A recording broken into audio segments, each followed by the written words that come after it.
money's what I'm talking about. We don't really know what you been talking about. You don't really want to play. You don't know what to say.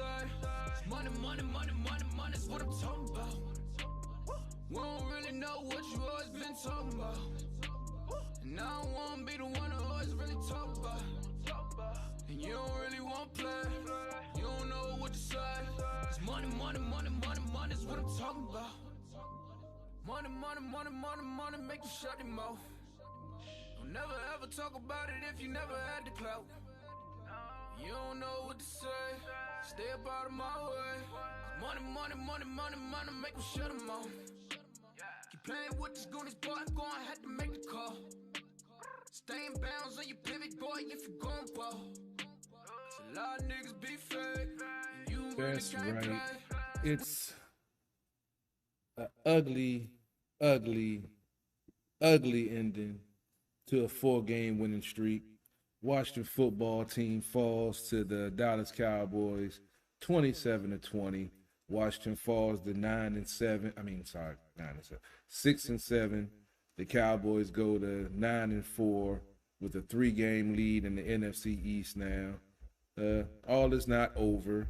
There's still time. Washington plays them again in 2 weeks. The last 4 games of the season now are all division games. So their destiny is still in their own hands now. To win the division will be a little bit tougher because they would need help from the Eagles and the Giants, who the Cowboys also play again.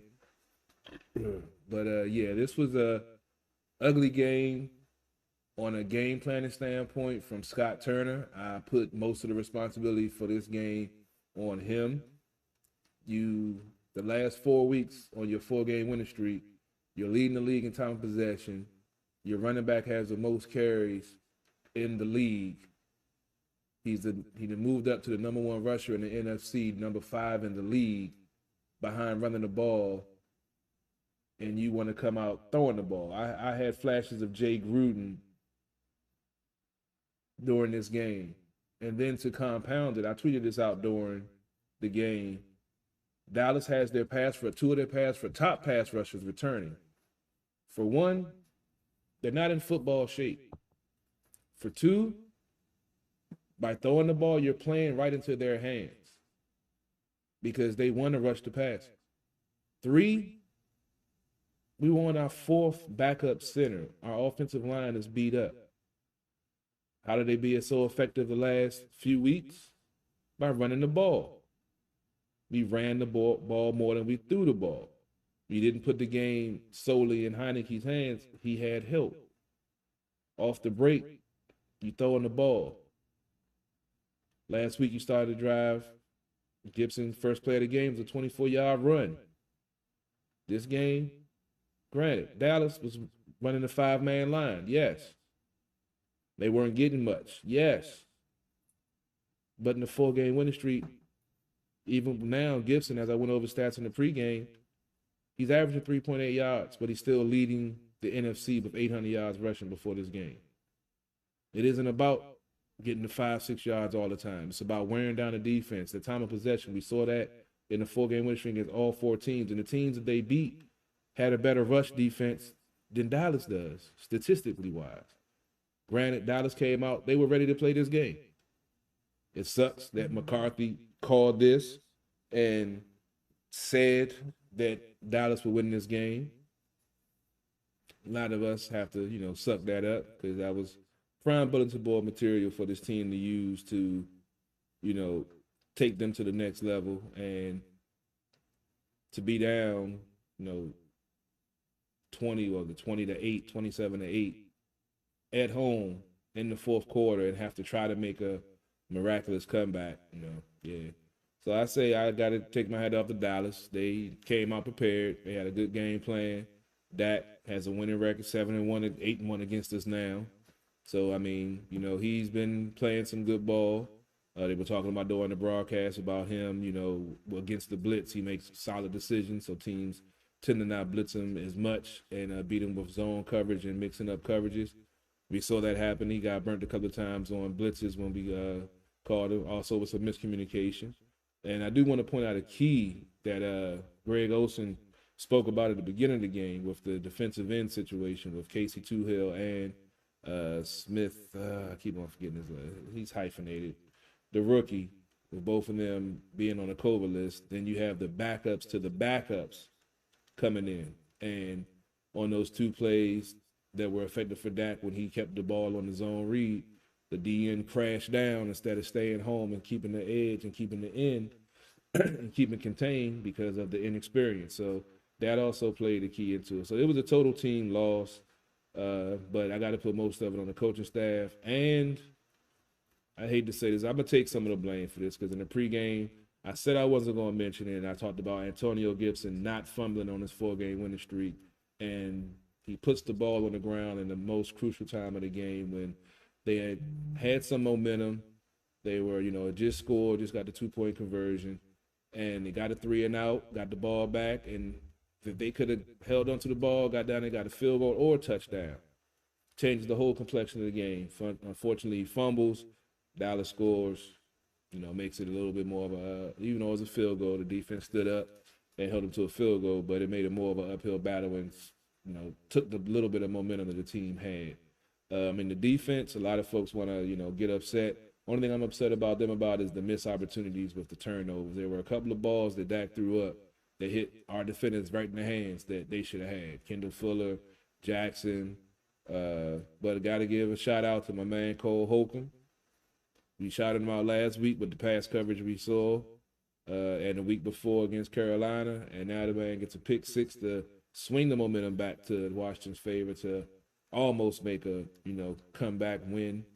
It was almost there. We've seen crazy things happen in this rivalry. I tweeted that out also with the, going back to the Santana Moss, massacre on Monday night when he scored 2 touchdowns in a minute and a half in that game of them being on offense. So, yeah, this was a crazy game. They see him again in 2 weeks.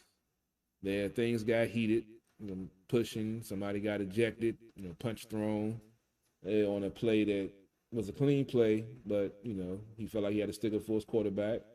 I get it. But, yeah, things are going to be very interesting when they get down to Dallas, especially the last time they were down there. Gibson had a 3-touchdown night, 150 yards because they ran the ball. So, hopefully Scott Turner doesn't try to outthink the game again and, comes back with a game plan, an NFL game plan, as I mentioned last week on the show. That's what we saw the last 4 weeks. This game plan was a college AFL game plan with wanting to throw the ball against a team that's getting their pass rushers healthy, and our offensive line is, getting decimated. It just doesn't make sense to me. You see all the bottom, so you know what I've been going through watching this game. So drink up. I know a lot of y'all probably made some bets with some Cowboy fans, but y'all got to get ready to pay up. That's why I never bet money or any pictures doing on football. I bet food and beer. That's it. And most of the time I get to partake of that whatever I lose. So it's a win-win. So I feel sorry for some of y'all on social media. I know I'm going to see some of y'all in Cowboys jerseys in your profile pictures. I don't know why y'all make those bets. I did that one time when we lost to Detroit and they were 0 whatever. And there's a picture of me floating around somewhere with a Lions jersey on. I still ain't found the final copy. I know somebody still got that.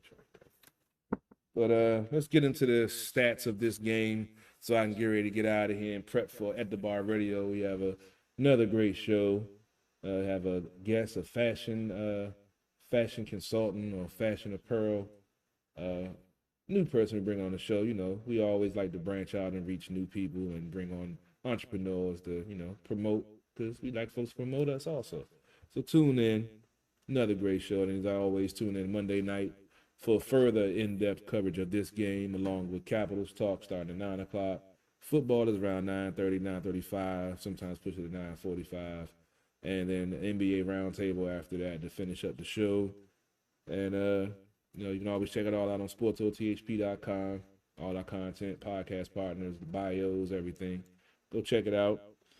Let's get back to this game and wrap up this post game because I'm going to do some more drinking after this one. So I know y'all are too. Dak, 23 for 40, 221 yards, 1 touchdown, 2 interceptions, 60.5 quarterback rating, Heineke before his injury. He's out with a knee injury. Haven't said how serious. He was still walking around on the sideline, so I'm sure it wasn't that serious. But we got to see Kyle Allen get it in and get some a little bit of go. Heineke went 12 for 26, 122 yards, 1 touchdown, 1 interception with 56.9 quarterback rating. Kyle Allen was 3 for 8, 45 yards, no touchdowns, no interceptions with a 56.8 quarterback rating. Elliott had 12 carries for 43 yards with a 3.8 yard average. Gibson had 10 carries for 36 yards, 3.6 yard average, and that crucial fumble. Got to bring that up. And they mentioned it on the broadcast. Has the most fumbles in the league as a running back. That's 6 fumbles and 3 lost. Ironically, the team had 3 fumbles today, and all 3 of them were lost. Dallas had 3 fumbles and recovered all 3 of theirs. That lets you know how, like I said, they came ready to play. Unfortunately, we didn't. Amari Cooper, 6 catches, 61 yards, 10.2 yard average with 1 touchdown.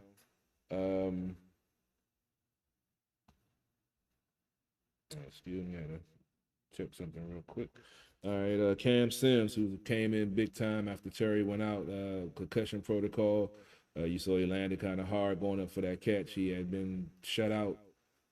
Diggs, the rookie, leading the league in interceptions. He definitely did a hell of a job playing him slot, inside, outside. It didn't make a difference. He was on him, and he had pretty good coverage throughout the whole thing. Cam Sims got the touchdown on him. Like I said, 50-50 balls. He's normally the one that comes down with it, but Sims stepped up big time. He had 3 catches, 69 yards, with a 23-yard average with that touchdown that started to, spark the comeback attempt. Unfortunately, it was unsuccessful. Team stats. Dallas had 19 first downs. Washington had 14.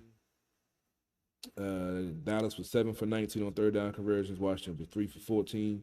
Huge, because on that winning streak, Washington was around 45% on third down conversions. Rushing the ball, Dallas had 121 yards. Washington had 100. Passing, Dallas had 211. Washington had 112. Sacks, that was a huge factor. Micah Parsons, a lot of folks talk about him for Defensive Rookie of the Year. After this game, they're talking about possibly Defensive Player of the Year. They were mentioned on the broadcast. On the other player, rookie that ever had that happen was Lawrence Taylor. Ironic, it's the linebacker position. They also mentioned how they were able to move him around by getting their pieces back healthy, and they were able to, utilize him. You saw him inside, outside, over the center, over the guard. Things that I've mentioned on this show and podcast before that we wish our defense would do also. We used to see that back in the day, but for some reason, Del Rio, when everyone was healthy, was Sweat and Chase. He would put them on the outside all the time, but sometimes you have to line them up on the inside to wreak havoc, to make the interior linemen have to worry about those guys. The tackles, that's what they prepare for. That's what they train for. But when you put an interior lineman in an unfamiliar position, they make mistakes, especially when you're going up with a freak of nature. We saw when Micah Parsons came up the middle, Gibson got there for the blitz pickup, but he didn't set up, and Parsons blew right through him. So it's all about putting players in uncomfortable situations. If you do the same things all the time, folks scheme for that. They see it on tape, so they know, well, he's always going to be lined up there. We're going to chip him with the running back or chip him with the tight end. You put him on the interior, they can't chip him. It's one-on-one against an interior lineman who's not used to going up against an edge rusher who's going to have an advantage with all the techniques and moves that he has. I don't understand why they're, well, now, I understand with the depleted roster right now, you really can't get too fancy with your blitzes and everything. But when folks was healthy, he wasn't doing that. So I don't know. But we saw adjustments when, after the bye week. So once injury started hitting, he had to limit what he can do. I get it. I hope other folks get that too. Penalties. In that 4-game winning streak, we didn't see a lot of penalties. We saw maybe 3 to 4 a game. This one we had 7 penalties for 65 yards. Dallas had 7 penalties for 60 yards. I mentioned the fumbles already. Washington had 3 fumbles, all 3 lost. Dallas had 3 fumbles, all 3 recovered. Time of possession, a huge determining factor. My number one key to victory in the pregame. Dallas, 34 minutes, 29 seconds. Washington, 25 minutes and 31 seconds. That's a test of all the 3 and outs that they were in the first half. It was just, the offense just wasn't effective at all. But like I said, this was a 4-game winning streak. they were dominating in all facets of the game. Heineke had 7 touchdowns, 2 interceptions. You know, everything was working. So, unfortunately, this time it didn't go our way. They, you know, fought, but that fumble, yeah, that really hurt the momentum. And when it gave Dallas points, when Washington was, you know, trying to get their act together late in the third quarter, they could have got 3 points or, you know, got a touchdown and ended the third quarter going into the fourth, and we saw the fourth that they put up. Game could have been different, but like we say, it's a game of inches. It's like with the Kyle Allen fumble, inches from his knee being down and the ball coming off his fingertips. If he could have held the ball a little bit stronger, it wouldn't have came out. It would have been ruled an incomplete pass. If his knee would have went down, it would have been ruled an incomplete pass. So, you know, that's the way it goes sometimes. You win some, you lose some. So the ball go their way in that 4-game winning streak. Unfortunately, in this game, the ball wasn't bouncing their way. Dallas wanted it more. They came out there aggressive. They had a good game plan. I got to take my hat off to McCarthy, even though, you know, I didn't like the fact he said what he said on Thursday, but he was right. Can't be mad at the man for being right. But I'm about to get out of here, get ready to prep for the At the Bar radio show. Make sure y'all tune in for that. Like I said, another great show talking sports, politics, current events, entertainment news, and independent music as always. Going to play the hottest independent music videos around, and who knows what else might happen. I'm going to watch the rest of these games and look at my pitiful fantasy football squad. And, yeah, it wasn't that bad when I was losing and Washington was winning, but now it makes it even worse when you're losing a fantasy football and your team lose. So, yeah, it is what it is. It's been a rough football season for the kid. Pick'em league champion. I'm in 10th place. Fantasy football, missed the playoffs for the second year in a row. And then Washington loses to Dallas at home and ending a 4-game winning streak. Yeah, rough football weekend. But CP3, live from At the Bar Radio. About to get out of here. Appreciate y'all tuning in. Appreciate y'all love and support. You go subscribe and follow the YouTube channel. www.youtube.com/Carol Porter III. Boom, it'll come up, or you can just hashtag CP3 or SportsOTHP. Google us, it'll come up. Trust me, it will. But I'm about to get out of here. Y'all be easy. Enjoy the rest of y'all football Sunday. And I'll see you tomorrow night on Sports on the Hill podcast at 9 o'clock, as always. And I'll see you in about a little under an hour on At the Bar Radio. CP3, and I'm out.